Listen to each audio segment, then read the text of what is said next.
Okay. Hello everyone. Welcome to the Poetry Club Saturday Night Show. It is an honor to have you all here. Okay. I hope you all had a good week. How was your week? You all had a good one? Okay. I'm going to start off with reading Gary's poem. Um, Money Has Spoiled. Okay. Money Has Spoiled by Gary A. Snyder. Money has spoiled everything but poetry. We all need truth. The value of our words is worth more than our money. We can't let our freedom of speech and personal feelings be destroyed and distorted by the influence of profit. The truth must be told about our past in order to use these truths to help guide the future of mankind on this earth. The end. Okay, let me check. Okay.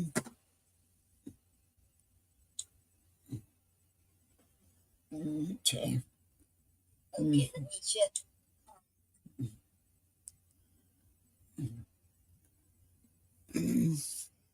Okay. Okay. And today's Gary's birthday. He'll be 81. He would have been 81 if he was still with us. Okay. And I didn't have a chance to get a new track for him to play. So I probably won't have time next week either because I have a lot of going on next week too. So I probably won't be able to. Okay. But so I apologize for that. Okay. And I'll also say happy birthday, my teddy bear darling, and I wish happy birthday. Okay, and okay, I'm gonna start reading. Okay, this is Black History Month, as you all know, and I didn't get a chance to read any poetry from the others, so I'm gonna read "Let America Be America." I'm gonna read a poem from Langston Hughes a poem by Langston Hughes called "Let America Be America Again." Okay. Um, okay. Let America be America again. Let it be the dream that used to be. Let it be the pioneer on the plain seeking a home where he himself is free. America never was America to me. Let America be the dream that grand of love, where never kings connive nor tyrants scheme, that any man be crushed by one of them. Never was America to me. Oh, and be a land where liberty is crowned with no false patriotic wreath, but opportunity is real and life is free. Equality is in the air we breathe. There's never been equality for me, nor freedom in this homeland of the free. Say, who are you that mumbles in the dark? And who are you that draws your wheel across the stars? I am the poor white, fooled and pushed apart. I am the Negro bearing slavery's scars. I am the red man driven from the land. I am the immigrant clutching the hope I seek and finding only the same old stupid plan of dog eat dog, of mighty crush the weak. I am the young man, full of strength and hope, tangled in that ancient endless chain of profit, power, gain, of grab the land, of grab the gold, of grab the ways of satisfying need, of work the men, of take the pay, of owning everything for one's own greed. I am the farmer, bondsman to the soil. I am the worker, sold to the machine. I am the Negro, servant to you all. I am the people, humble, hungry, um, mean hungry, yet today, despite the dream, beaten yet today, O pioneers. I am the man who never got ahead, the poorest worker bartered through the years. Yet I am the one who dreamed our basic dream in the old world while still a serf of kings. who dreamed of dreams so strong, so brave, so true, that even yet its mighty daring sings in every brick and stone, and every furrow turned, that's made America the land it has become. Oh, I am the man who sailed those early seas in search of what I meant to be my home. For I am the one who left dark Ireland's shore, and Poland's plain, and England's grassy lea, and torn from black Africa's strand I came to build a homeland of the free. The free? Who said the free? Not me. Surely not me. The millions on relief today, the millions shot down on each strike, the millions who have nothing for our pay, for all the dreams we dreamed, and all the songs we sung, and all the hopes held, and all the flags we've hung, the millions who have nothing for our pay, except the dream that's almost again, the land that never has been yet, and yet must be the land where every man is free, the land that's mine, the poor man's, Indians, Negroes, me, who made America, whose sweat and blood, faith and pain, whose hand at the foundry, plow in the rain, must bring back our mighty dream again. Sir, call me any ugly names you choose. This still does not stain. From those who live like leeches on the pike must take back our land again, America. Oh, yes, I say it plain. America never was America to me, and yet I swear this oath, America will be. Out of the rack and ruin of our gangster death, the rape and rot of graft, and stealth and lies, we, the people, must redeem the land, the mines, the plants, the rivers, the mountains, and the endless plain, all the stretch of these great green states, and make America again. The end. That poem was Manson Hughes, Let America Be America Again. And I found this on madisonpubliclibrary.org. Okay. And that was the end. Okay.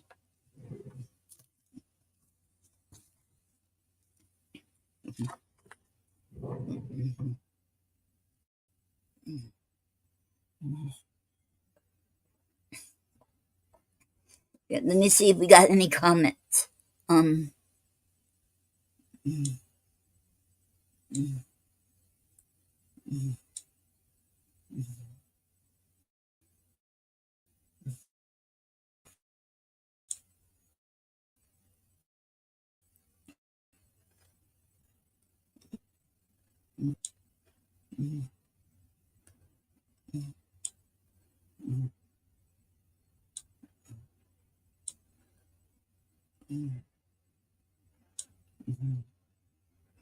yes.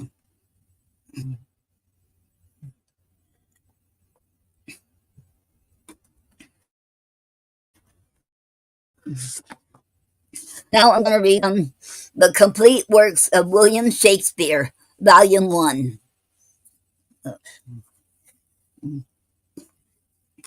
Okay. And the play we're on now is the Comedy of Errors. And we're on Act 4, Scene 1. Okay. Act 4, Scene 1. A public place. Enter second merchant, Angelo, and an officer. Second merchant, you know since Pentecost the sun do. Wait, let me start again. Okay. Second merchant, you know since Pentecost the sun is due, and since I have not much importune you, nor now I had not, but that I am bound to Persia, and want guilders for my voyage, therefore make present satisfaction, or I'll attach you by this officer. Angelo, even just the sum that I do owe to you, is growing to me by Antipolis.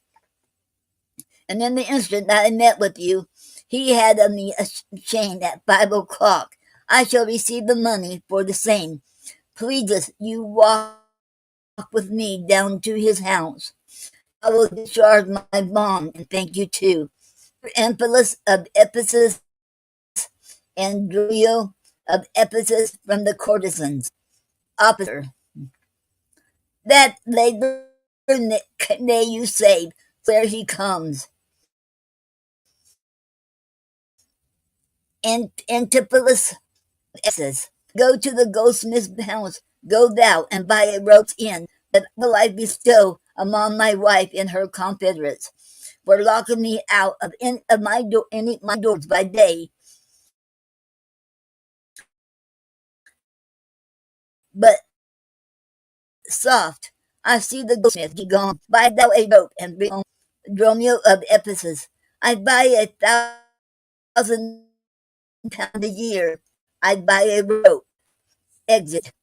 Endless of Ephesus. I will hope up that trust to you. And the shame. But neither Dane nor Goldsmith came to me. Be like you thought our love would last too long. If it were chained together, and therefore came not. Angelo, saving your merry humor, here's a note. How much your chain weighs to the utmost carat. The fineness. Okay. We got okay,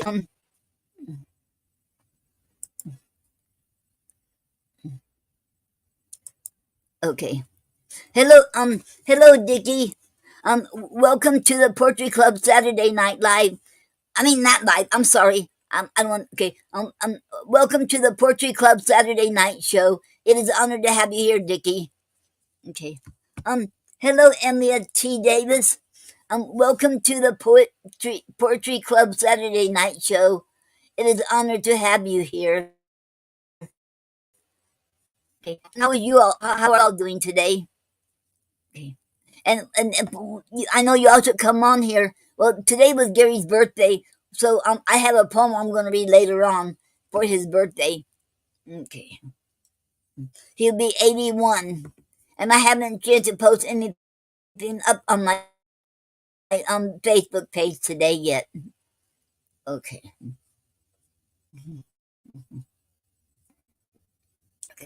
Hello, Scenario Humor. Here's a note. How much your chain weighs to the utmost carat. The fineness of the gold and chargeful that of 3 odd ducats more than I stand debted to the gentleman. I pray you see him presently discharged, for he is bound to me and stays but for it. Antilo and I mean and Antipholus of Ephesus. I am not furnished with the present money. Besides, I have some business in the town. Good Signor, take the stranger to my house, and with you take the chain and bid my wife disburse the sum on the receipt thereof. Perchance I will be there as soon as you. Angelo, then you will bring the chain to her yourself? Antibus of Ephesus, no, bear it with you, lest I come not time enough. Angelo, well, sir, I will. Have you the chain about you? Antipholus of Ephesus, and if I have not, sir, I hope you have, or else you may return without your money. Angelo, nay, come, pray, sir, give me the chain. Both wind and tide stays for this gentleman, and I too, blame, have told him here too long. Antipholus of Ephesus, good Lord, you use this dalliance to excuse your breach of promise to the porpentine. I should have shid you for not bringing it, but like a shrew, you first begin to brawl. Second merchant, the hour steals on. I pray you, sir, dispatch. Angelo, you hear how he importunes me. The shame. Antipholus of Ephesus, Why, give it to my wife and fetch your money. Angelo, come, come, you know, I gave it to you even now. Either send the chain or send me by some token. Antipholus of Ephesus, by now, you run this humor on a breath, out of breath. Come, where's the chain? I pray you let me see it. Second merchant, my business cannot brook this dalliance. Good sir, say whether you'll answer me or no. If not, I'll lead him to the officer. Antipholus of Ephesus, I answer you. What should I answer you? Angelo, the money that you owe me for the chain. Antipholus of Ephesus, I owe you none till I receive the chain. Angelo, you know I gave it to you half an hour since. Antipholus of Ephesus, you gave me none. You wrong me much to say so. Angelo, you wrong me more, sir, and denying it. Consider how it stands upon my credit. Second merchant, will officer arrest him at my suit? Officer, I do, and charge you in the Duke's name to obey me. Angelo, this touches me in reputation. Either consent to pay the sum for me, or I attach you by this officer. Antipholus of Ephesus, consent to pay thee that I never had. Arrest me, foolish fellow, if thou darest. Uh, um, hello, Rosemary. Hello, Rosemary Howard. Welcome to the Poetry Club Saturday night show. It is an honor to have you here. Thank you. Okay. Where was I now? Um. Oh. Oh. Mm, mm,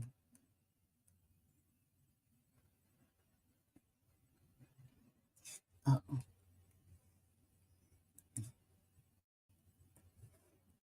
Okay, here it is. Angelo, here's thy fee. Arrest him, officer. I would not spare my brother in this case, if he should seen me so apparently. Officer, I do arrest you, sir. You hear the suit. Antipholus of Ephesus, I do obey thee till I give thee bail. But, sirrah, you shall buy sport as dear 81 as all the metal in your shop will answer. Angelo, sir, I shall have law in Ephesus, to your notorious shame. I doubt it not. Mhm.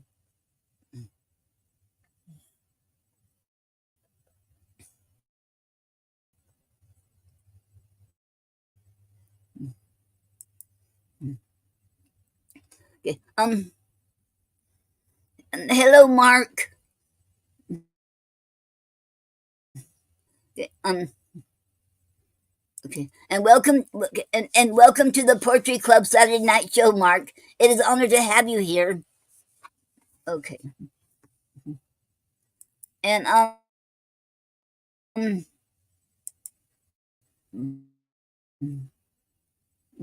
and welcome to the Poetry Club Saturday Night Show. It is an honor to have you here. Okay, okay.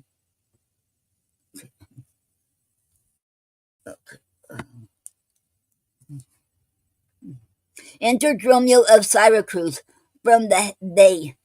Dromio of Syracuse. Master, there is a bark of epidemnum that stays, but till her owner comes aboard. And then, sir, she bears away our frottage, sir.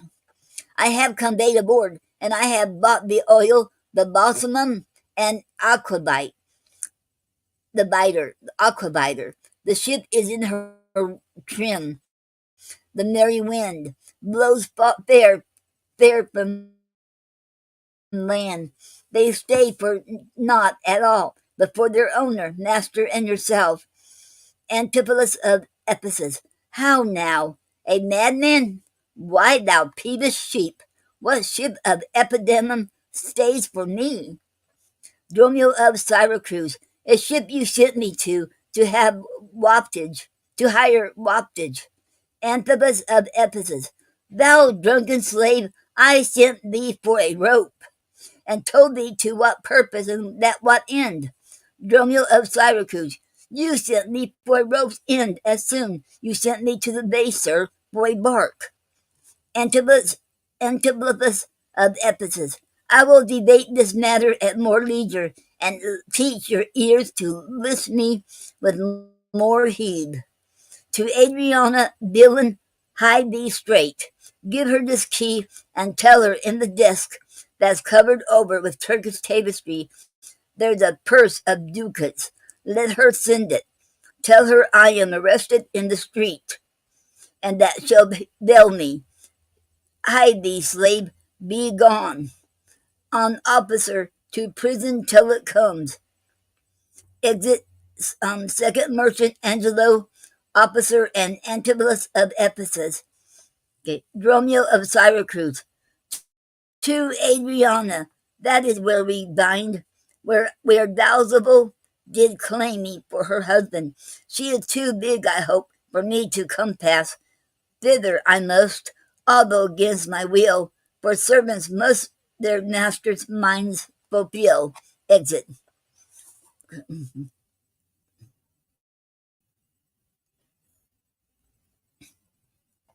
And that was end of scene 1. Okay. Let me check for any more comment. Okay.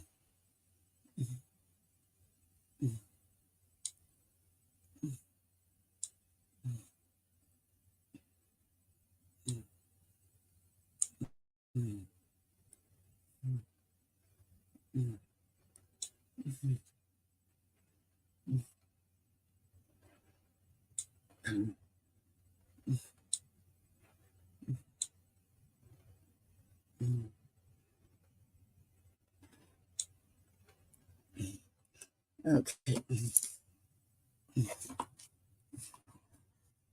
Okay. And oh yeah, Mark, I know that Doreen. I'm sorry. I know that if you're here, Doreen's here too. And hello, Doreen, and welcome to the Poetry Club Saturday night show. It is an honor to have you here. Okay. Okay. Scene 2: the house of Antipholus of Ephesus. Enter Adriana and Luciana. Luciana, did he tempt thee so? Mightest thou perceive austerely in his eye that he did finish? Yes or no? Looked he or sad or merrily? What observation madest thou in this case of his heart's meters tilting in his face? Luciana, first he denied you had in him no right. Adriana, he meant he did me none, the more my spite. Luciana, then swore he that he was a stranger here. Adriana, and true he swore, though yet forsworn he were. Luciana, then pleaded I for you. Adriana, and what said he? Luciana, that love I begged for you he begged of me. Adriana, with what persuasion did he tempt thy love? Luciana, with words that in an honest suit might move. First he did praise my beauty, then my speech. Adriana, didn't speak him fair? Luciana, have patience, I beseech. Adriana, I cannot, nor I will not.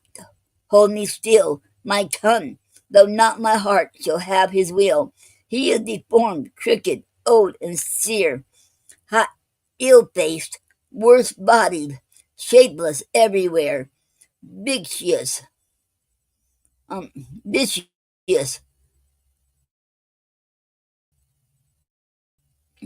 in ungentle, foolish, unkind, stigmatical, and worse in mind.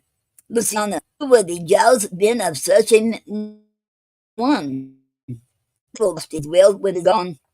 Adriana, I think him better than I say, and yet would herein others' eyes were worse.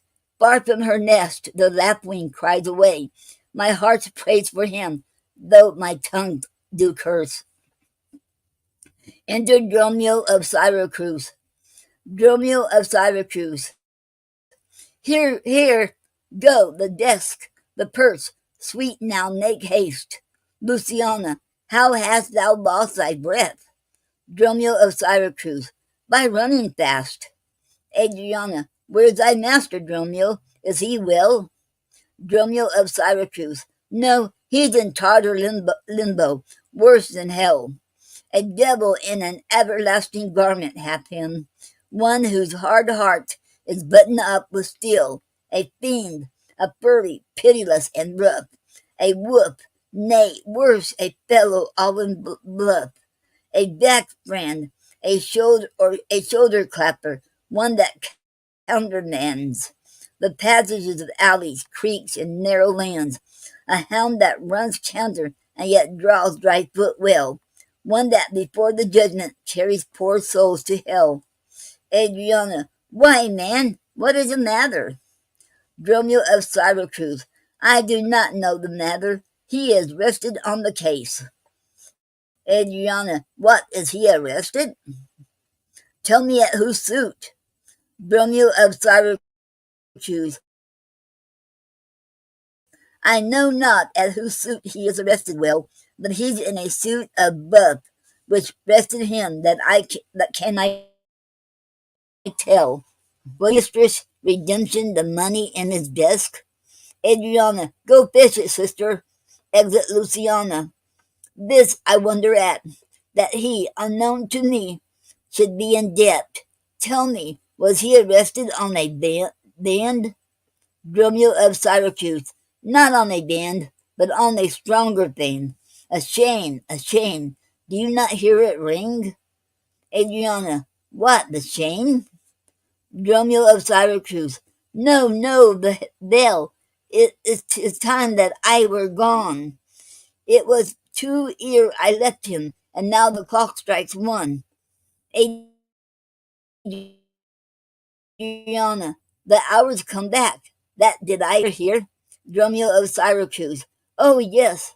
If any hour meet a sergeant, a turn back for very fear. As if time were in debt, how fondly dost thou reason. Dromio of Syracuse, time is a very bankrupt and season. Nay, he's a thief too. Have you not heard men say that killing on by night and day? If time be in debt and theft, and a servant in the way, hath he not reason to turn back an hour in a day? Re-enter Luciana with a purse. Adriana, go, Dromio, there's the money. Bear it straight, and bring thy master home immediately. Come, sister, I am pressed down with conceit. Conceit, my comfort and my injury. Exit, exit. And that was the end of scene 2. Mhm. And Mark said, she said thanks and hi. Okay, tell her she's welcome, that she's very, um, okay. Now, scene 3, a public place. Enter Antipolis of Syracuse. Antipolis of Syracuse. There's no man I meet but doth salute me, as if I were their well-acquainted friend, and over every one doth call me by my name. Some tender money to me, some invite me, some other give me thanks for kindnesses, some offer me commodities to buy. Even now a tailor called me in his shop, and showed me silks that he had bought for me, and therewithal took measure of my body. Sure, these are the imaginary wiles and Lapland sorcerers inhabit. Enter Dromio of Syracuse. Dromio of Syracuse.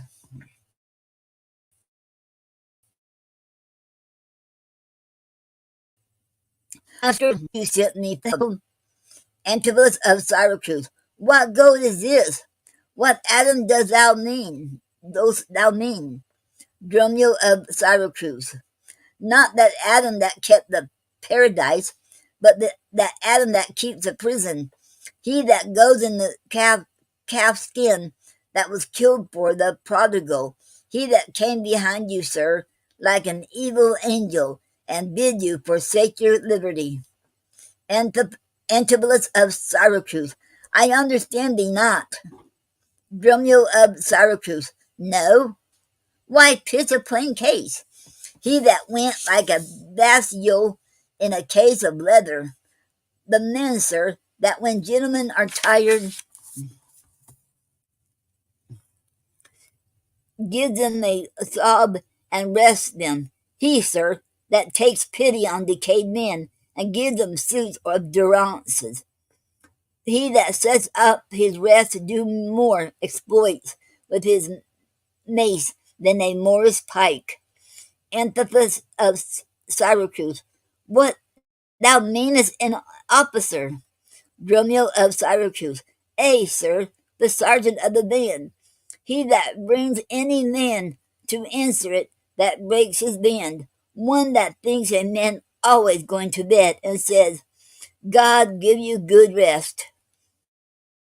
Antipholus of Syracuse. Well, sir, their rest is in your foolery. Is there any ship puts forth tonight? May we be gone? Dromio of Syracuse.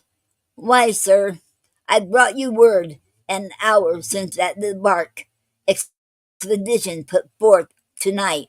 And then were you hindered by the sergeant to tarry for the hoy delay? Here are the angels that you sent for to deliver you. Antipholus of Syracuse. The fellow is distract, and so am I.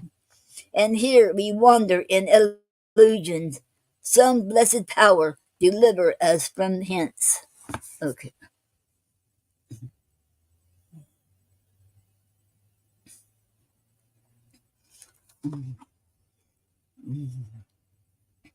Enter a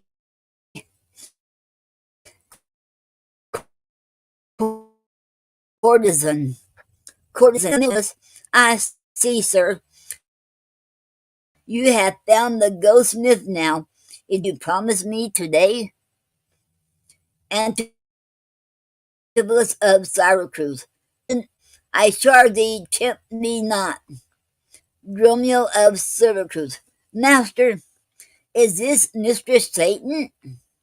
And Antipholus of Syracuse. It is the devil. Dromio of Syracuse. Nay, she is worse. She is the devil's dam, and here she comes in the habit of a light wrench. And thereof comes that when she say, God me, that's a much to say. God make me a light wench. It is written, they appear to men like angels of light. Life is an effect of fire, and fire will burn.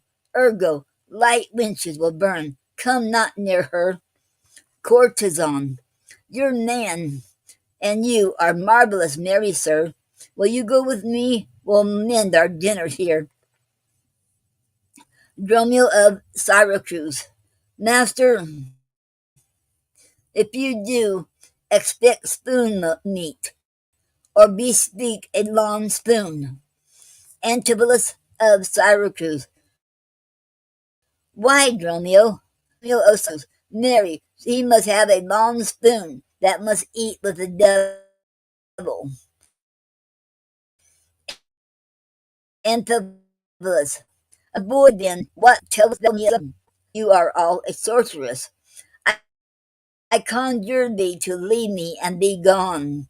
Courtesan, give me the ring of mine, or for my diamond the chain you promised, and I'll be gone, sir, and not trouble you. Dromio, some devil's axe but the parings of one's nail. A rush, a hair, a drop of blood, a nut, a cherry stone. But she, more covetous, would have a chain. Master, be wise, and if you give it her, the devil will shake her chain and fright us with it. Corazon, I pray you, sir, my ring, or else the chain.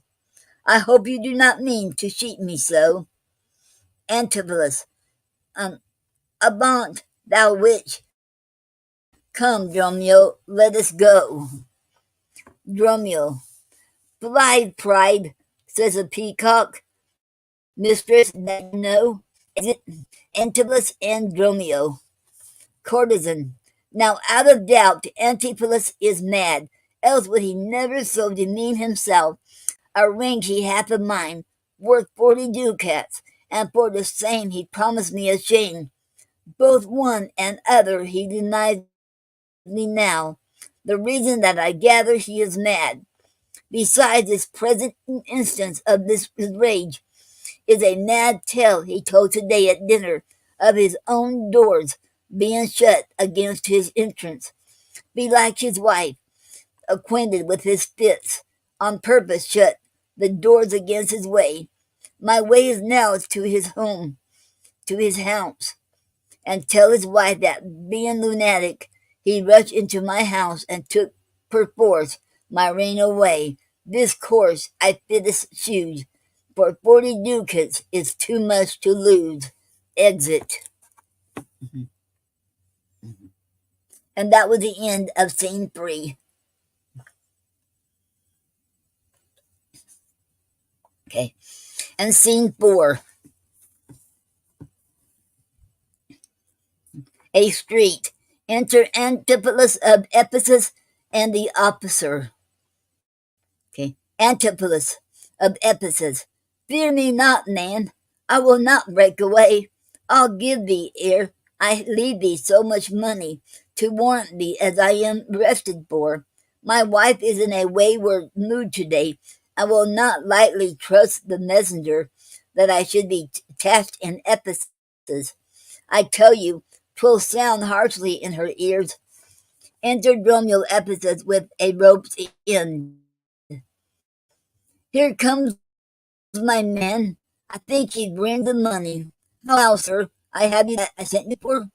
Dromio of Ephesus. That pay them all. Antipholus of Ephesus. But where's the money? Dromio. Why, sir, I gave the money for the rope. Antipholus of Ephesus. 500 ducats, villain, for a rope? Dromio. I'll serve you, sir. 500 at the rate. Antipholus. To what end did I bid thee hie thee home? Dromio. To a rope's end, sir, and to that end am I returned. Antipholus. And to that end, sir, I will welcome you. Beating him. Officer. Good sir, be patient. Dromio. Nay, 'tis for me to be patient. I am in adversity. Officer. Good. Now hold thy tongue. Dromio. Now nay, rather persuade him to hold his hands. Antipholus. Thou whoreson, senseless villain. Dromio. I would I were senseless, sir, that I might not feel your blows. Antipholus. Thou art sensible in nothing but blows, and so is an ass. Dromio. I am an ass, indeed. You may prove it by my long ears. I have served him from the hour of my nativity to this instant, and have nothing at his hands for my service but blows. When I am cold, he beats me. He heats me with beating. When I am warm, he cools me with beating. I am waked with it, and when I sleep, I rage with it when I sit. Driven out of doors with it when I go from home. Welcomed home with it when I return. Nay, I bear it on my shoulders, as a beggar won't her brat, and I think when he hath lamed me, I shall beg with it from door to door. Antipholus. Come, go along. My wife is coming yonder.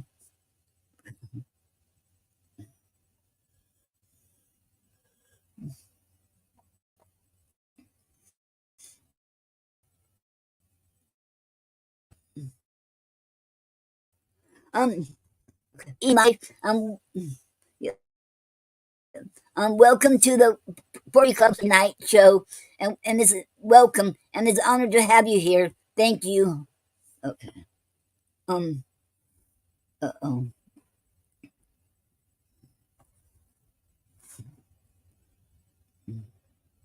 Okay. Enter Adriana, Luciana, the courtesan, and Pinch, Dromio of Ephesus, Mistress Respite Finan, respect your end, or rather, the prophecy like the parrot, beware the rope's end. Antipholus of Ephesus, wilt thou still talk? Beating him. Courtesan, how say you now? Is not your husband a mad? Adriana, his incivility confirms no less. Good Dr. Pinch, you are a conjurer. Establish him in his true sense again, and I will please you what you will demand. Luciana, alas, how fiery and how sharp he look. Courtesan, mark how he trembles in his ecstasy. Pinch, give me your hand and let me feel your pulse. Antipholus of Ephesus, there's my hand, and let it feel your ear, striking him.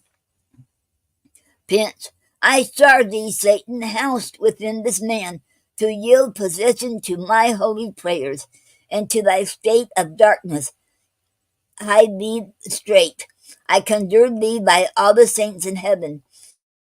Antipholus of Ephesus, peace, doting wizard, peace. I am not mad.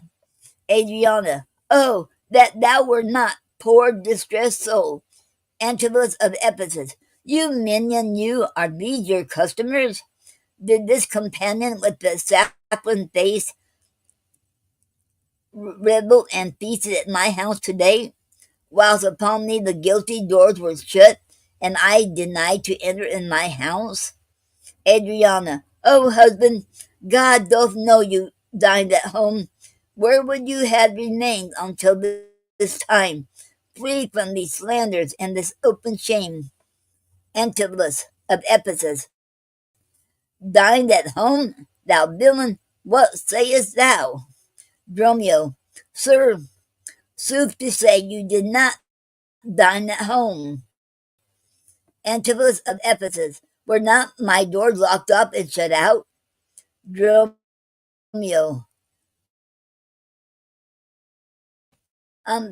Purdy, your doors were locked, and did not she herself revile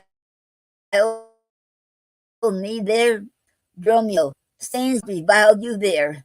Antipholus, did not her kitchen maid rail, taunt, and scorn me? Dromio, certain, the kitchen vestal scorned you. Antipholus, and did not I in rage depart from thence? Dromio, in verity you did. My bones bear witness that since have felt the vigor of his rage. Adriana, isn't it good to soothe him in these contraries? Pinch, it is no shame. The fellow finds his vein, and yielding to him humors well his frenzy. Okay.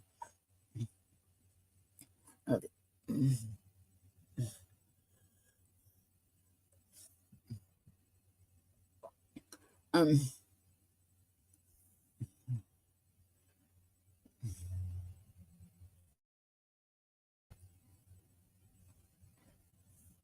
and the Antipholus of Ephesus, thou hast stubborn the goldsmith to rest me.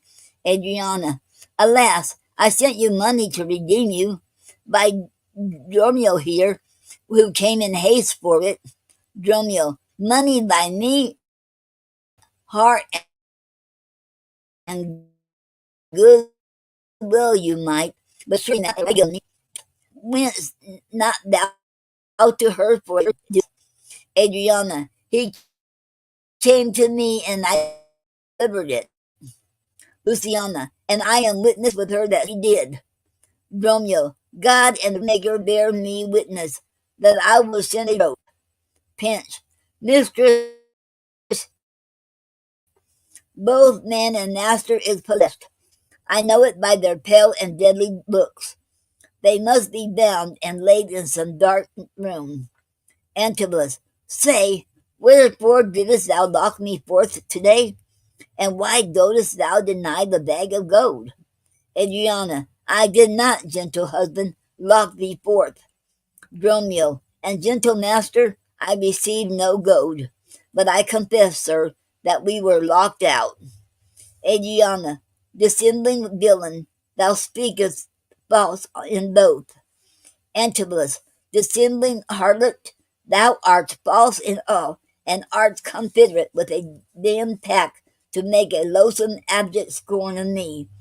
But with these nails I'll pluck out these false eyes that would behold in thee this shameful sport. Enter 3 or 4 and offer to bind him. He subscribes. Adriana, oh, bind him, bind him. Let him not come near me. Pinch, more company, that fiend is strong within him. Luciana, me, poor man, how pale and wan he looks. Antibolus, what, will you murder me? Thou gaoler, thou, I am thy prisoner. Wilt thou suffer them to make a rescue? Officer, masters, let him go. He is my prisoner, and you shall not have him. Pinch, go bind this man, for he is frantic too. They offer to bind Romeo. Adriana, what wilt thou do, thou peevish officer? Hast thou delight to see a wretched man do outrage and displeasure to himself? Officer, he is my prisoner. If I let him go, the debt he owes will be required of me. Adriana, I will discharge thee ere I go from thee. Bear me forthwith unto his creditor, and knowing how the debt grows, I will pay it. Good master doctor, see him safe, conveyed home to my house. O most unhappy day. And to Antibolus, O most unhappy strumpet. Dromio, master, I am here entered in bond for you. Antibolus, out on thee, villain. Wherefore dost thou mad me? Dromio, will you be down for nothing? Be mad, good master, cried the devil. Luciana, God help, portals, how idly do they talk. Adriana, go bear him hence. Sister, go you with me, all but Adriana, Luciano, officer, and courtesan. Say now, whose suit is he arrested at? Officer, one Angelo, a goldsmith. Do you know him? Adriana, I know the man. What is the sum he owes? Officer, 200 ducats. Adriana, say, how grows it due? Officer, due for a chain your husband had of him. Adriana, he did bespeak a chain for me, but had it not. Courtesan, when as your husband Alvin raised today came to my house and took away my ring, the ring I saw upon his finger now, straight after did I meet him with a chain. Adriana, it may be so, but I did never see it. Come, gaoler, bring me where the goldsmith is. I long to know the truth hereof at large. Enter Antipholus of Syracuse with his rapier drawn, and Dromio of Syracuse. Luciano, God, for thy mercy, they are loose again. Adriana, and came naked swords. The call more help to have them bound again. Officer, away, they'll kill us. Exit all but Antipholus of Syracuse and Dromio of Syracuse. Antipholus, I see these witches are afraid of swords. Dromio, she that would be your wife now ran from you. Antipholus, come to the centaur, fetch our stuff from hence. I long that we were safe and sound aboard. Dromio, faith, stay here this night.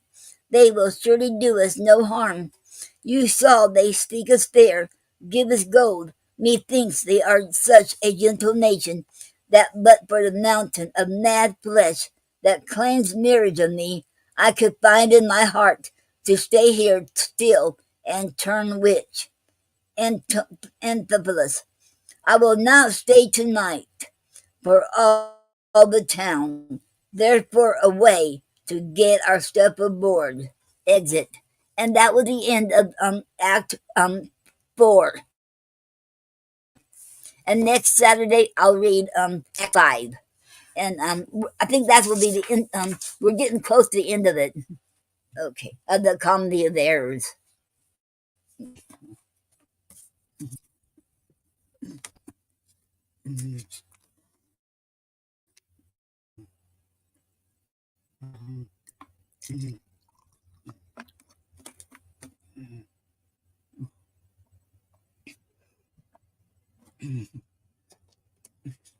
And I was reading from the complete works of William Shakespeare, Volume 1, and I was reading the Comedy of Errors play.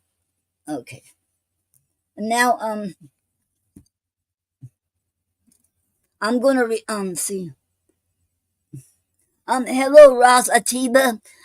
Welcome to the Poetry Club Saturday night show. It is an honor to have you here. Thank you. Um,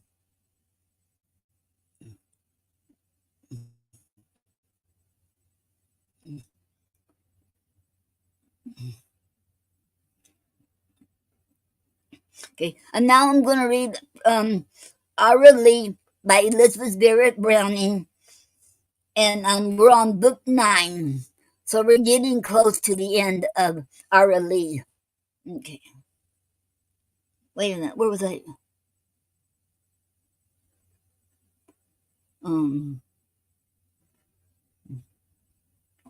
Let me see.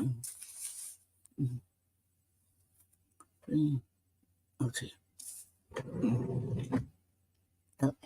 Um, okay. She was gone. He smiled so sternly that I spoke in haste. Forgive her. She sees clearly for herself, her instincts holy. I forgive, he said. I only marvel how she sees so sure, while others, there he paused, then hoarse, all abrupt. Ara, you forgive us, her and me. For her, the thing that she sees, poor loyal child, once corrected by the thing I know, had been unspoken, since she loved you well. To love you, while for me, alas, if once or twice I let escape, this night, remember, where hearts slip and fall, they break besides, parting. Ah, you do not love, but you should surely know what that word means. Forgive, be tolerant. It had not been, but that I felt myself so safe in impudence and despair. I could not hurt you, though I tossed my arms to my soul. The most utter rich will choose his posture when he comes to die, however, in the presence of a queen. And you'll forgive me some unseemly spasms, which meant no more than dying. Do you think I had ever come here in my perfect mind? Unless I have come here in my settled mind, bound Marian's, bound to keep the bond, and give my name, my house, my hand, the things I could, to Marian? For even I could give as much, even I, offending her exalted soul by supposition that she wanted these, could act a husband's coat and hat set up to creak the wind and drive the world crows off from peeking in her garden. Straw can fill a hole to keep out vernick. Now, at last, I own heaven's angels around her life suffice to fight the wraths of our society. Without this Romney, I can see at last, and here is ended my pretension, which the most pretended.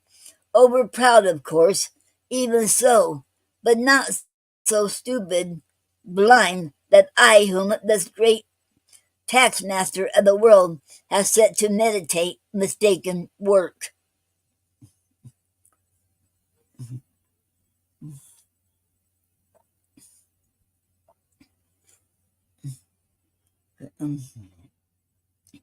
My dreary face against a, a okay. My dreary face against a dim blank wall throughout man's natural lifetime could pretend or wish. Oh love, I have loved you. Oh my soul, I have lost you. But I swear by all yourself and all you might have been to me these years, if that June morning had not failed my hope, I am not so bestial to regret that day, this night, the sight, which still to you is fair. Nay, not so blind, Ara. I attest those stars above us, which I cannot see. You cannot. That if heaven itself should stoop, remix the lots, and give me another chance, I say no other. I record my blank. Ara should never should be wife of mine. Not see the stars? But worse still, not to see, to find your hand. Although we're parting, dear, a moment, let me hold it ere we'll part, and understand my last words, these at last. I would not have you thinking, when I'm gone, that Romney dared to hanker for your love, in thought or vision, if attainable. Which certainly for me it never was.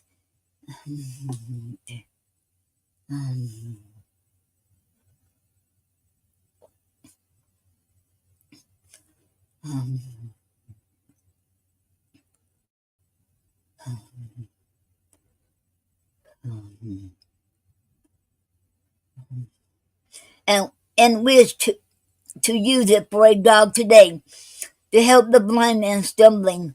God forbid. And now I know he held you in his palm and kept you open-eyed to all my faults, to save you at last from such a dreary end. Believe me, dear, that if I had known, like him, what loss was coming on me, I had done as well in this as he has. Farewell. You, who are still my light, farewell. How late it is, I know that now. You've been too patient, sweet. I will but blow my whistle toward the lane, and someone comes, the same who brought me here. Get in. Good night. A moment. Heavenly Christ, a moment. Speak once, Romney. It's true. I hold your hands. I looked into your face. You see me? No more than the blessed stars. Be blessed too, Ara. Nay, my sweet, you tremble, tender-hearted. Do you mind of yore, dear, how you used to cheat old John, and let the mice out silly from his traps, until he marveled at the soul in mice,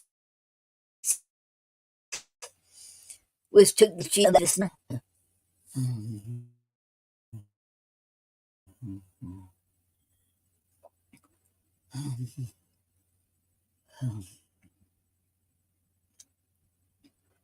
okay.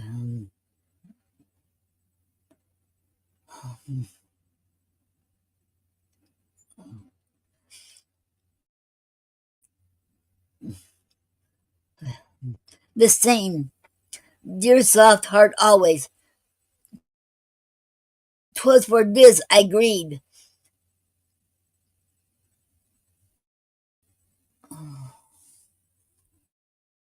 How never reached you. Oh, you had heard not the issue, not the extent. My life long sick with tossings up and down, the sudden revolution in the blazing house, the strain and struggle both of body and soul, which left fire running in my veins for blood, scarce lacked that thunderbolt of the falling beam, which nicked me on the forehead as I passed the gallery door with a burden. Earls, not Marian's father's, tramp and poacher, whom I found for what he was, and, eager for her sake to rescue him, forthswept from the open highway of the world, road dust and all, till like a woodland boar, most naturally unwilling to be tamed, he notched me with his tooth, but not a word to Marion, and I do not think besides. He turned the tilting of the beam my way, and if he laughed, for which nor he nor I suppose it hurt so deep, we'll hope his next laugh may be merrier and a better cause. Blind Romney? Ah, my friend, you learn to say it in a cheerful voice. I, too, at first desponded. To be blind, turned out of nature, mulcted as a man, refuse the daily largesse of the sun to humble creatures. When the fever's neat, dropped from me as a flame did from my house, and left me ruined like it, stripped of all the hues and shapes of spectable life, a mere bare blind stone in the blaze of day, a man upon the outside of the earth, as dark as 10 feet under in the grave. Why, that seemed hard. No hope?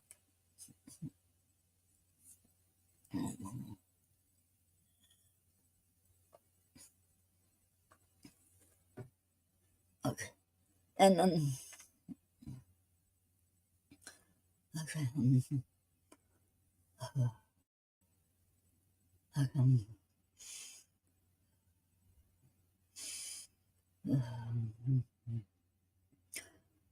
A tear you weep, divine aura, tears upon my hand.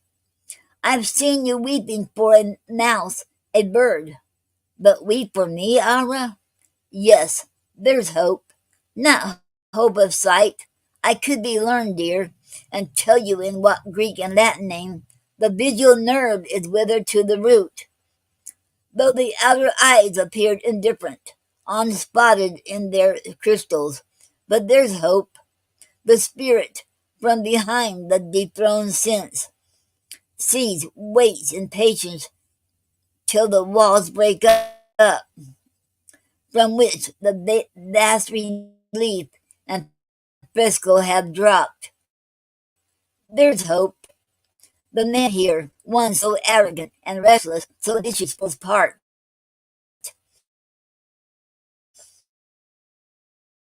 of dealing with a specific pact from a pattern on his nail, and packing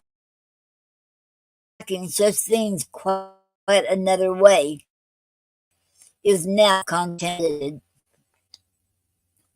Um, okay, okay, From his personal loss, he has come to hope for others when they lose, and wear a gladder faith in what we gain.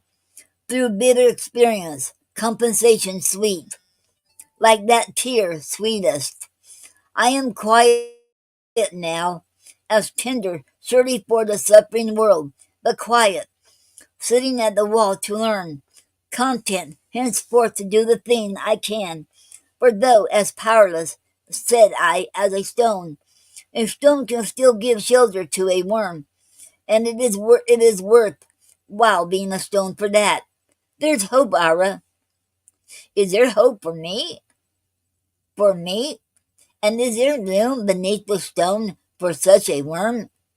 And if I came and said, what all this weeping scarce will let me say, and yet what women cannot say at all, but weeping bitterly, but pride keeps up until the heart breaks under it. I love you, Romney. Silence, he exclaimed. A woman's pity sometimes makes her mad. A man's distractions must not cheat his soul to take advantage of it. Yet, 'tis hard. But I love you, sir, And when a woman says she loves a man, the man must hear her, though he love her not, which, hush, he has leave to answer to in his turn. She will not surely blame him. As for me, you call it pity. Think I'm generous?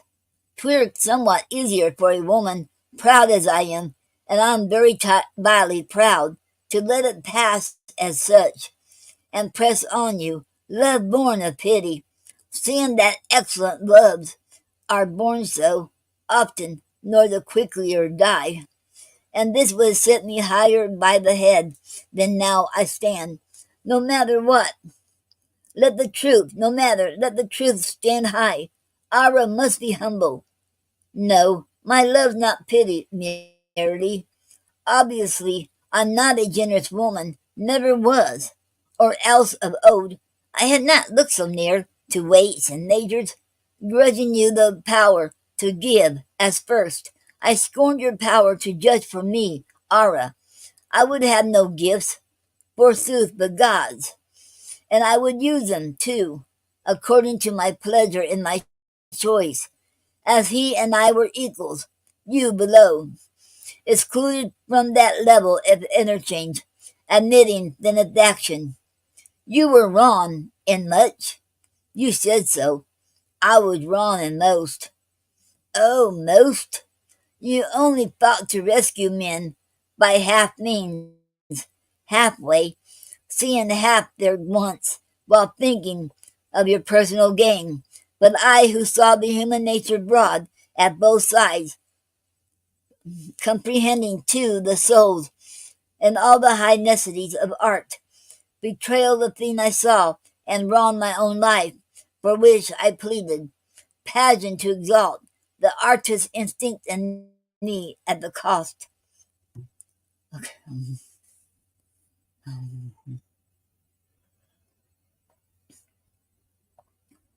Okay. Oh well. Okay.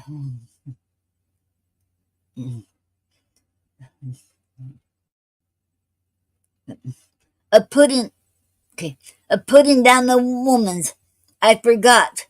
No perfect artist is developed here from any imperfect woman. Flower from root, and spiritual from natural, grade by grade, in all our life. A handful of the earth to make God's image, the despised poor earth, the healthy adorous earth. I mixed with it the divine breath that blows the nostrils out to an ineffable inflatus, the breath which love is. Art is much, but love is more. O art, my art, thou art much, but love is more. Art symbolizes heaven, but love is God and makes heaven. I, Ara, fell from mine. I would not be a woman like the rest, except a woman who believes in love and owns the right of love because she loves. And hearing she's satisfied with what contents God, I must analyze, confront, and question, just as if a fly refused to warm itself in any sun, till such was in Leon. I must fret, forsooth, because the month was only May. Be faithless of the kind of proffered love, and captious lest it misses my dignity, and scornful that my lover sought a wife to use. Oh, Romney, oh, my love, I am changed since then, changed wholly for his deed. If now you stoop so low to take my love, and use it roughly without stint or spare, as men use common things with more behind, and in this ever would be more behind, to any mean and ordinary end. Okay. The joy would set me like a star in heaven, so high up I should shine because of height and not of virtue. Yet in one respect just one, beloved. I'm in no wise changed. I loved you, loved you first and last, and love you on forever. Now I know I loved you always, Romney. She who died knew that and says so. Lady Waldemar knows that, and Marian. I had known the same, except that I was prouder than I knew, and not so honest. And as I live, I should have died so, crushing in my hand that rose, this rose of love, the wasp inside and all, ignoring over to my soul and you, both rose in pain, except for this great loss, this great despair, to stand before your face and know you do not see me where I stand. You think, perhaps, I'm not changed from pride, and that I chiefly dare to say such words, because you cannot shame me with your eyes. Oh, calm, grand eyes, extinguished in a storm, blown out like lights over melancholy seas, those streets for by the shipwrecked. Oh, my dark,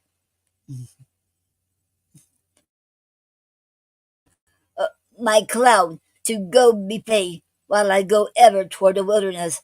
I would that you could see me bare to the soul. If this be pity, 'tis so for myself, and not for Romney. Can stand alone. A man like him, but he can't stand alone. A man like him is never overcome. No woman like me counts him pitiable, while saints applaud him.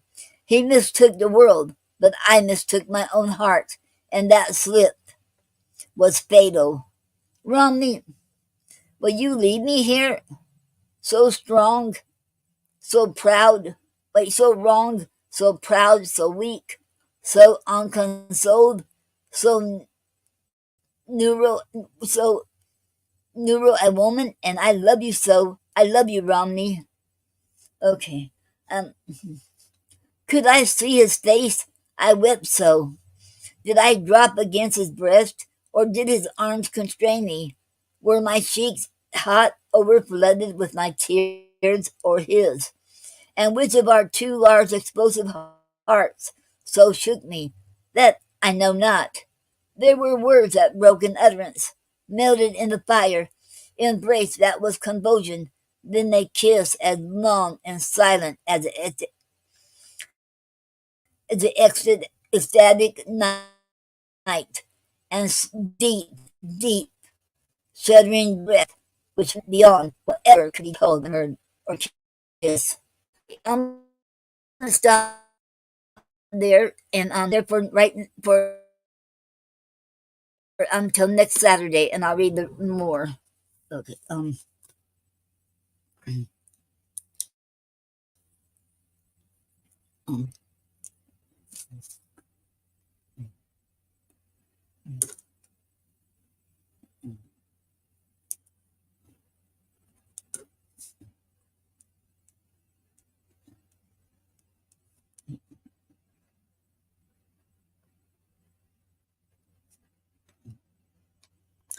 okay. Okay. And I was reading from Our Lee by Leslie Garrett Browning. Okay, that was book 9. Okay. We're almost through with it, so I might be finished by next week, but I'm not sure. Okay. Uh, mm,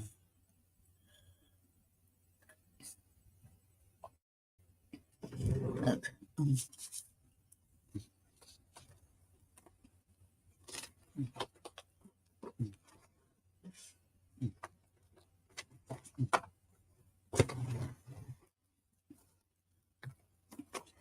And today's um poetic form comes from writersdigest.com, and it's called Walt Marie.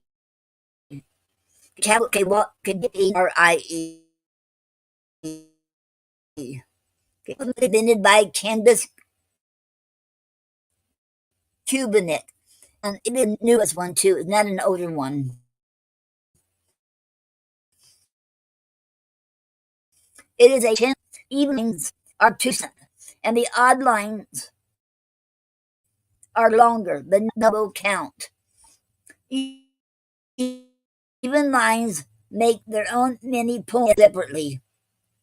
No other rules for subject or rhyme. Yeah, or rhymes. And that was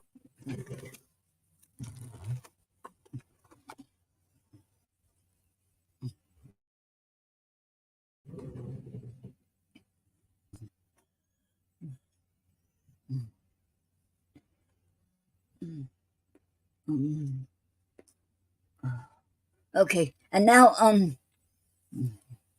for today's word is called pancloth, and I found this on wordjelly.com.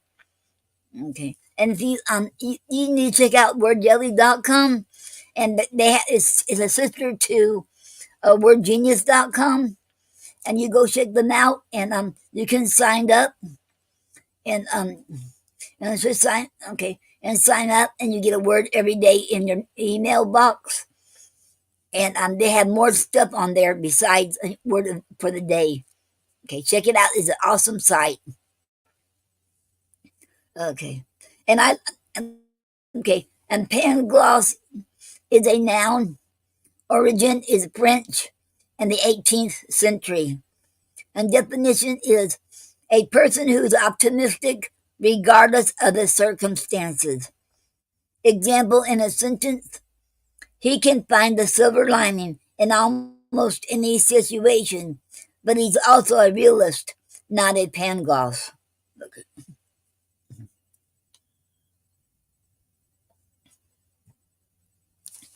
Okay.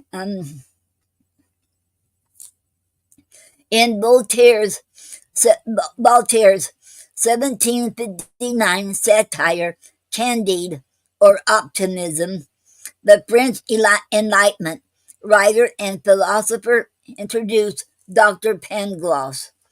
This character was a satirical jab at metaphysical optimism, a popular theory of the time. To summarize very briefly, metaphysical optimism proposed that the actual world was the best possible one. Voltaire looked at the atrocities of his world, notably the Lisbon earthquake of 1755 and the 7 Years' War, and wrote Candide and the character of Pangloss to satirize the risk of excessive optimism. This made Pangloss a critical term for someone who maintains optimism regardless of how dire circumstances may become. Okay. And that was the end of that. And Pangloss is spelled Pangloss. Pangloss. And that was the end.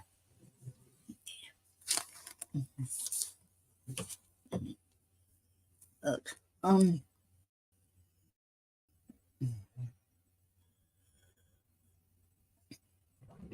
Okay.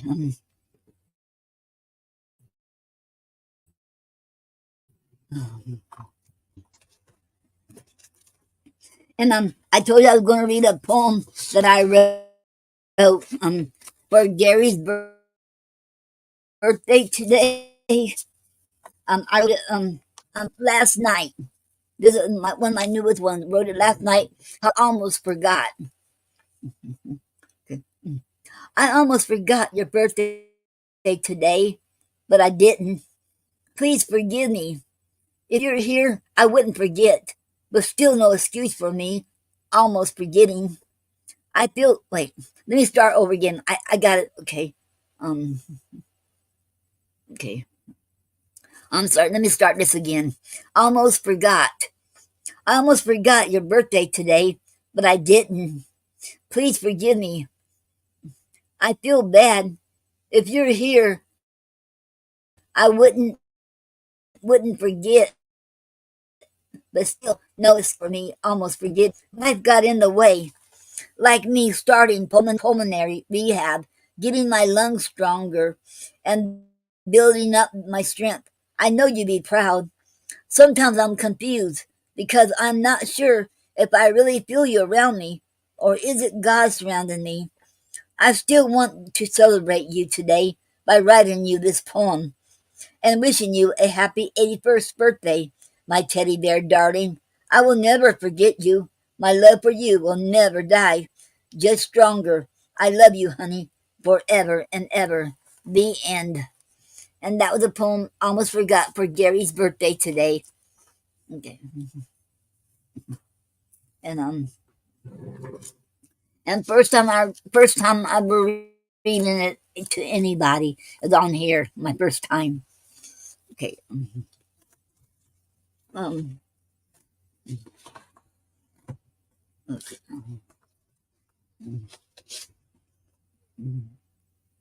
Okay.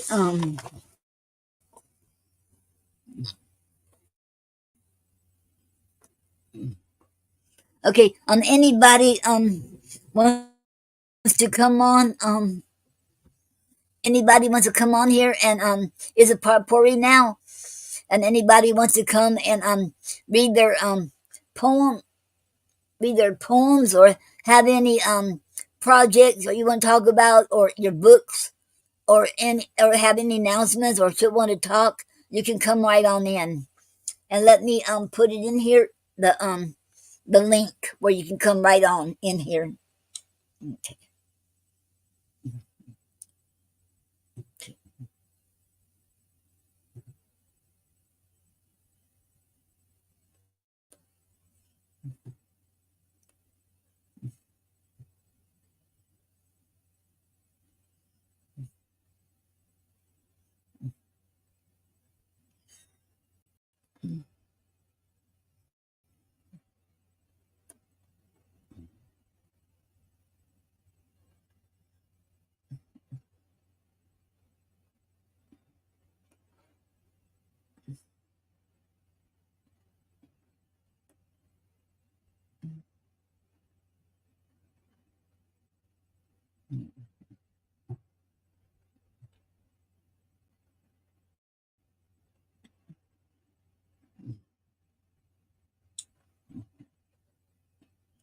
Um, okay, I have it on the Poetry Club.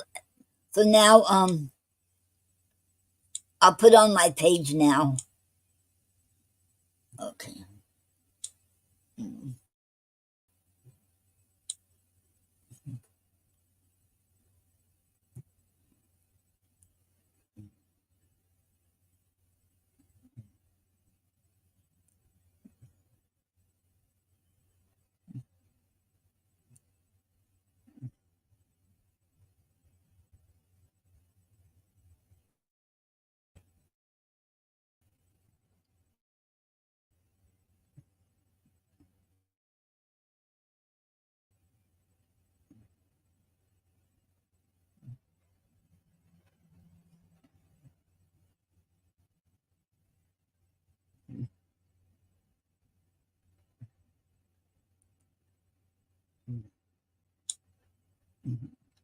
Okay.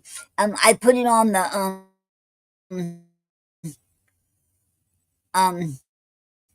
on my page now too. And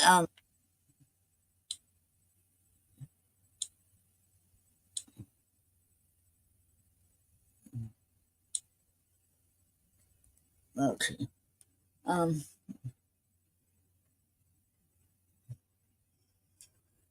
okay. Okay, if y'all want to come on here, you can. Just click on the links.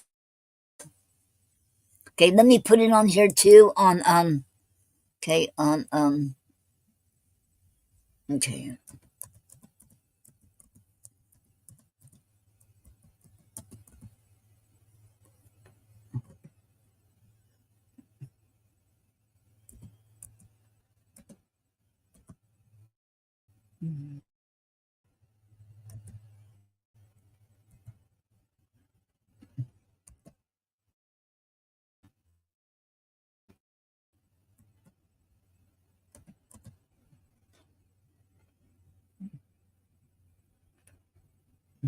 Okay. I put in YouTube too. Okay. And you can either copy and paste it and put on this address bar, or you can click on it and it should take you right here with me, right in here. Okay.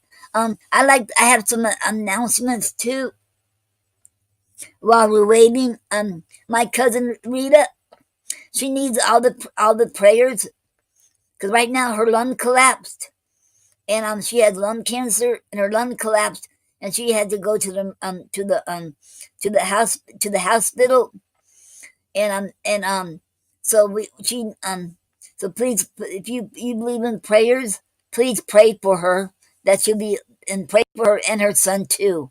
Her son is stretching out, but please pray for her, and for her and her sisters Doreen and Rita and the whole thing. I mean Doreen and Laura and Doreen Laura and her sisters and the whole family, and should pray for them and all of them, and should pray for. We need a miracle, and Rita said she needs all the praise right now. They need a miracle so she'll live. Okay, and thank you all. Okay, and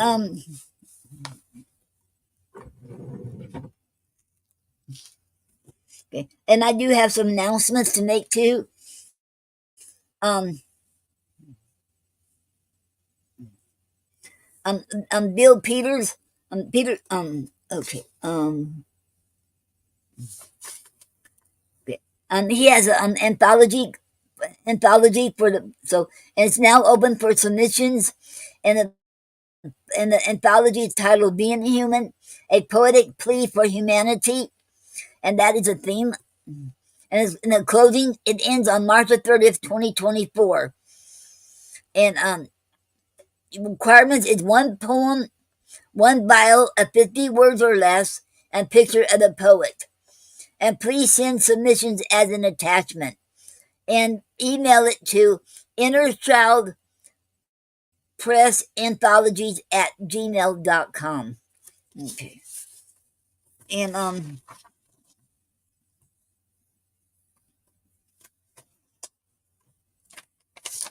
uh, and we do have another one. Let me find it now. Okay. Um okay, next one it having oh, it's tomorrow. This, okay, tomorrow's the latest. It ends tomorrow. Well, the deadline is tomorrow, February the 25th. You can post your poems or video recitals for the contest. One poem or video recitals per poet. By video recitals for less than 3 minutes, and poem maximum of 15 lines. Original piece. Post video recitals and text of your poems in the group. Indicate hashtag Valentine's Love Poetry Recitals. And plagiarism is not tolerated. And those without the hashtags will not be honored. And it's going to be on Plot's Creative Bridge, be on there. And you have to post on there on that site on Facebook. Okay.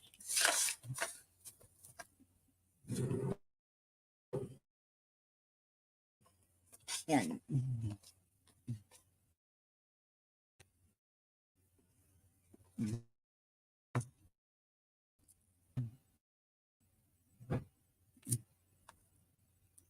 okay. And in April, can you, as y'all know, Poetry Month is in April, and I'm gonna be interviewed by Michael Anthony Ingram, and on his podcast called King Consentio, Listening Poetry Online Radio and YouTube in April. I will let you know when I find out the date, and also I'm having a chat with poet Noreen, and it's going to be in April the 29th, and my guest will be Bob McNeil. Thank you, Bob. He will be on April, but I don't have anybody for March, and I'll get somebody. If you know anyone who wants to be a guest, or or it's you who wants to be a guest, should let me know.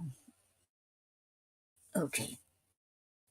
And because in well, right, I'm going through the through pulmonary therapy.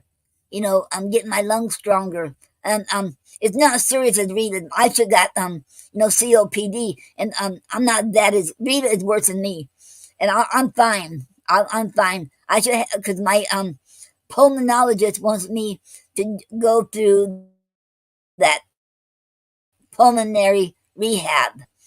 So I start Wednesday. Last Tuesday I did it. Um, the assessment day I started Wednesdays and Fridays. Okay. But Rita needs our prayers. She had lung cancer, and it went to her brain, and they were trying to um make it what did she say Doreen say they're trying to lower it. I forget how you say it now. I can't remember. Pray for her. She really needs our prayers, and pray for a miracle. Okay, thank you all.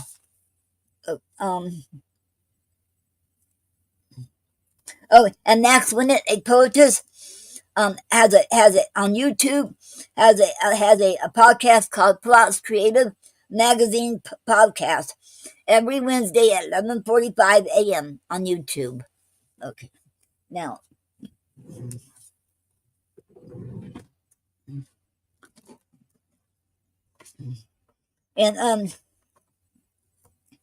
and Honey Parker, Honey Holly has a show called Poetic Expressions on Outworld Fleet Radio Station every Sunday and Wednesday from 11 p.m. to midnight. And if you can't make it then, I think she also has it on Sundays, 11 a.m. Um, Eastern Standard Time. And also on Wednesday nights at 4 in the morning. Okay. And also, if you need a life coach, get in touch with Honey Holly, and she'll get word back with you. Okay. And Craig Kirkland has a show called the TDP Show with Amaziah the Great on YouTube. Great Amaziah, and his YouTube channel is called Great Amaziah. So and he also has other stuff on there too. Like I'm reading his poetry and different things, and his film. Check it out too. Okay. Um, it's great. Okay.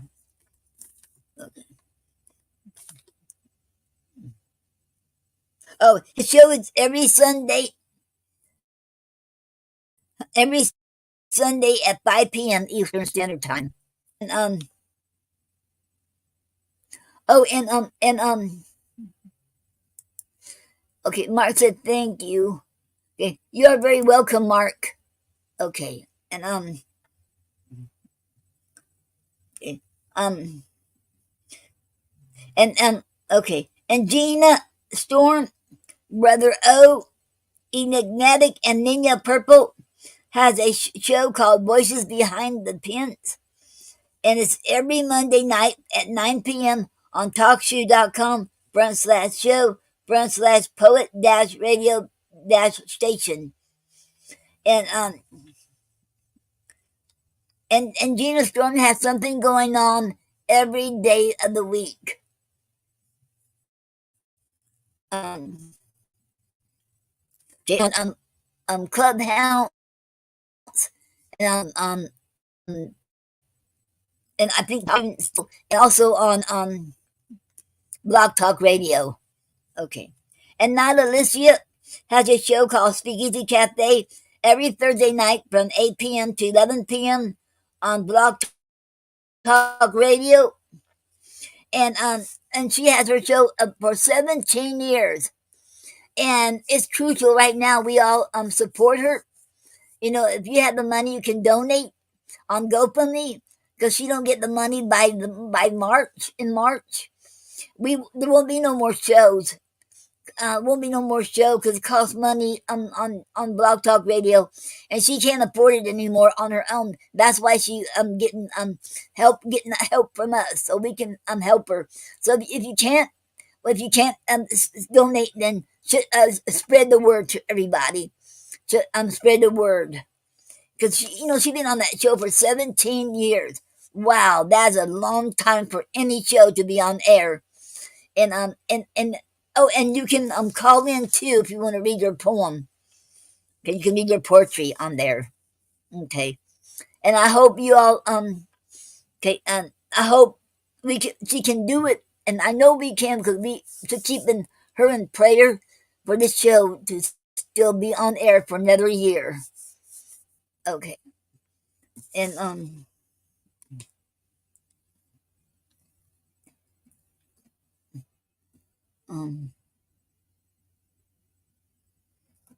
okay. Anybody wants to come on here? Um,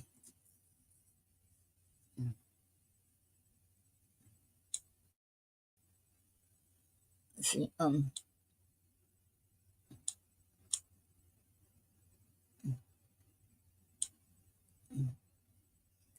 remember, we got to keep my cousin Rita in prayer because she needs a miracle, and I know God can do a miracle because God is in a miracle business. So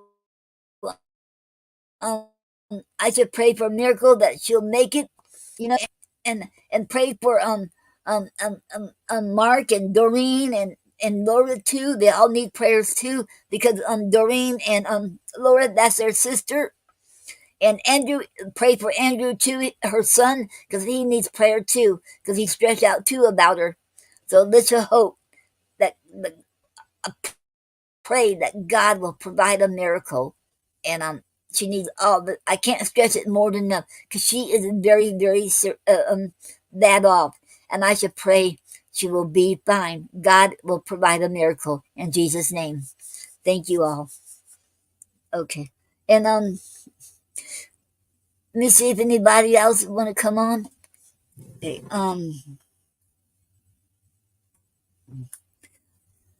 I think that was about okay. Let me check this.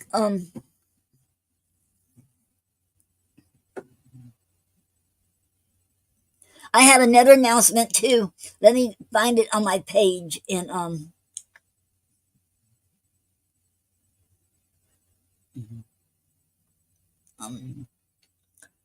okay. Coming March the 1st, on March's 2024th edition of the Year of the Poet will be available. Will be available for purchase in print, and you can also download it for free. And I will be in it because I'm the what the poetry puzzle for the 2024. And and right now, if you want to be a featured poet in the book, it's a monthly book that comes out every month. Um, and it says here, would you like to become a featured poet in the future? In the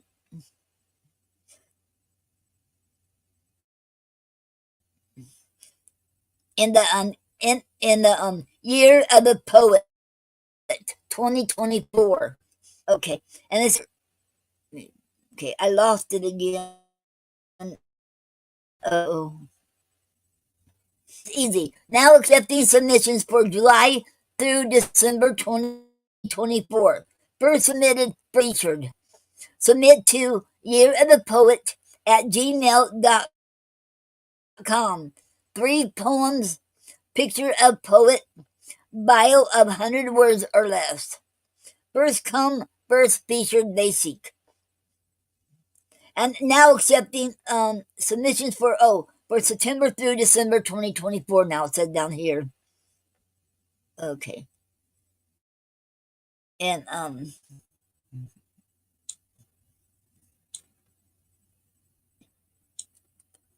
okay.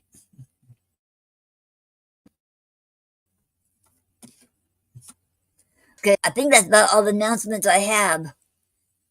um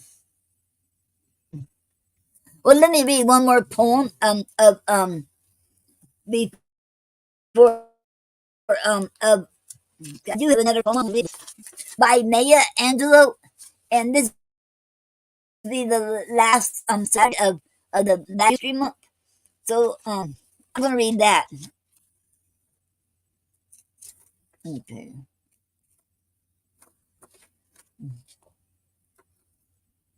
Okay. And I found this on poemhunter.com. It's called Maya Angelou. It's called Still I Rise by Maya Angelou. Okay. You may write me, because this is her famous poem. Still I Rise by Maya Angelou. You may write me down in history with your bitter, twisted lies. You may tread me in the very dirt, but still, like dust, I'll rise. Does my sassiness upset you? Why are you beset with gloom? 'Cause I walk like I've got oil wells pumping in my living room, just like moons and like suns, with the certainty of tides, just like hope springing high, still I'll rise. Did you want to see me broken, bowed head and lowered eyes, shoulders falling down like teardrops, weakened by my soulful cries? Does my haughtiness offend you? Don't you take it awful hard 'cause I laugh like I've got gold mines digging in my own backyard? You may shoot me with your words. You may cut me with your eyes. You may kill me with your hatefulness, but still, like air, I'll rise. Does my sexiness upset you? Does it come as a surprise that I dance like I've got diamonds at the meeting of my thighs? Out of the huts of history's shame, I rise, up from a past that's rooted in pain. I rise. I'm a black ocean, leaping and wide, welling and swelling, I bear in the tide. Leaving behind nights of terror and fear, I rise. Into a daybreak that's wondrously clear, I rise. Bringing the gifts that my ancestors gave. I am the dream and the hope of the slave. I rise. I rise. I rise. The end. And that was a poem, Still I Rise by Maya Angelou. Oh,